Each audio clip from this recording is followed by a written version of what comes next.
Okay, we're going to tie an indestructible woolly bugger. I first saw a woolly bugger tied this way back in an early 80s magazine article by Lefty Kreh.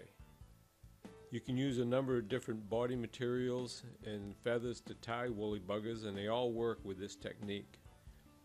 The unique feature of this technique is a rope formed by twisting the body material and the hackle together. The resulting fly is indeed a rugged fly, and while it isn't quite indestructible, it is a long-lasting fly.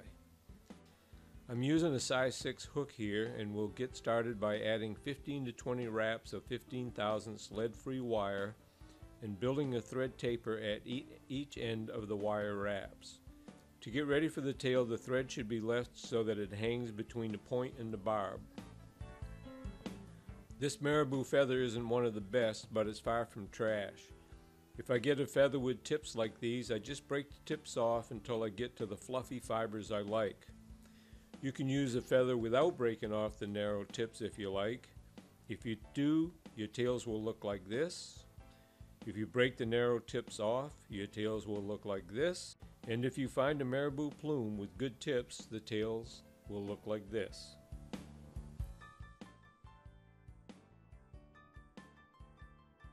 Stroke the fibers and wet them to make them easier to tie on. Use the turn and look pinch technique, or spin your bobbin and use the thread wrap to trap the marabou onto the hook. Make 3 tight wraps and then lift the tail material and make spiral wraps towards the eye, stopping 3 or 4 eye sizes behind the eye.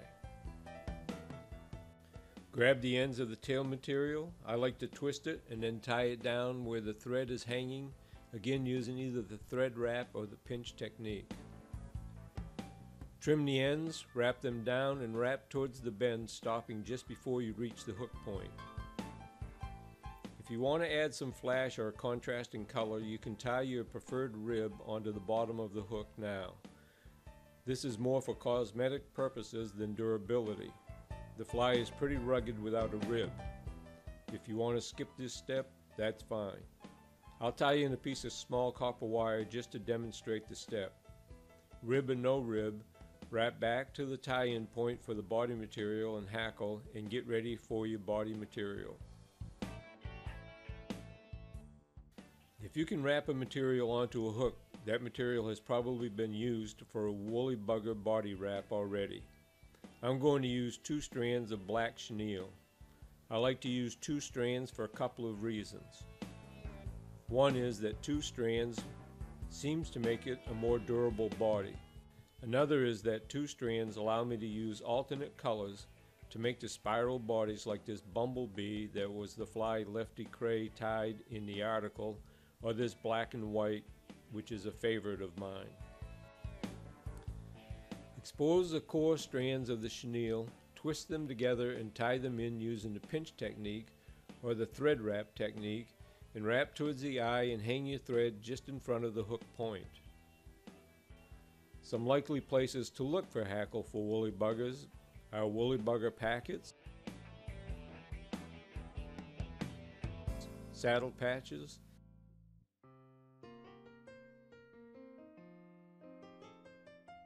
hen necks,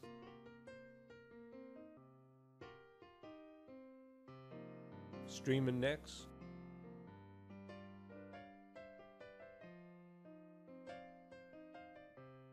dry fly necks,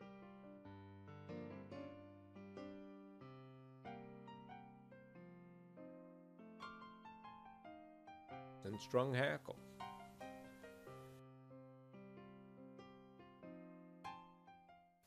Prepare this hackle by stroking back on the fibers and getting them to stand out from the stem. Then prepare the tip by squaring off the end and trimming the sides. Tie the tip in and wrap back to the bend. Now we're ready to form the rope that becomes the body.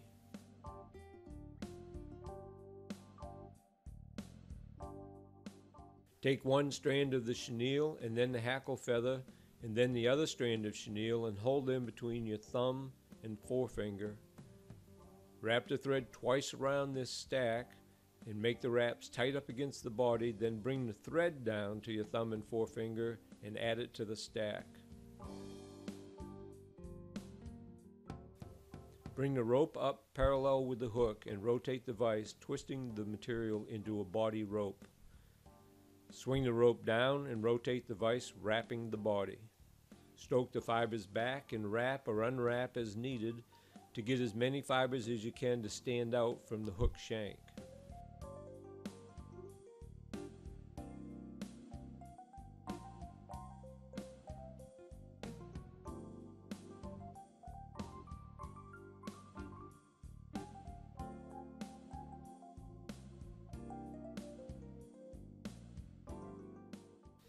When you get to the end of the thread wraps, 4 to 6 eye sizes from the eye, stop and trap the rope by either coming up underneath the rope with the bobbin trapping the rope against the hook shank, or by passing the thread over the hook with your left hand. 2 or 3 wraps are plenty. Lift the rope and bring the thread towards the eye and make a few locking wraps. Now it's time to unravel the rope and trim off the body material. Try not to cut the feather stem. If you do, don't worry, you can tie on another feather and make a few collar wraps, or perhaps you may want to add a collar wrap of a contrasting color.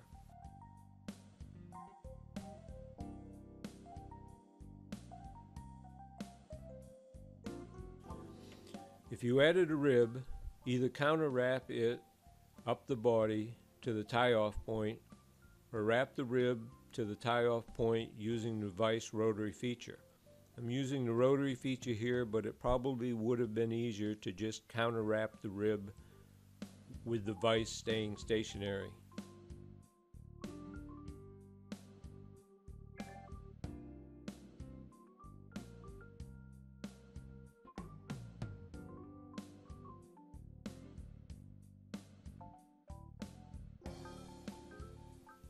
Once the rib and body material are tied down and trimmed, build a smooth thread bed for the hackle and grab the end of the feather in hackle pliers, or if the length of the feather allows, simply hold it with your thread hand. Use your offhand and rotate the vise to stroke the hackle fibers back as you wrap the collar.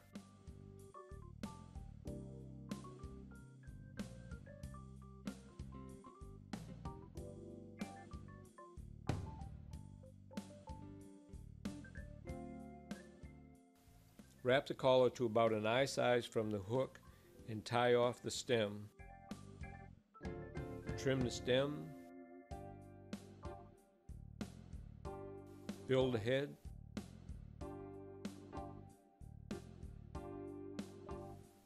Tie your whip finish knot and you're done.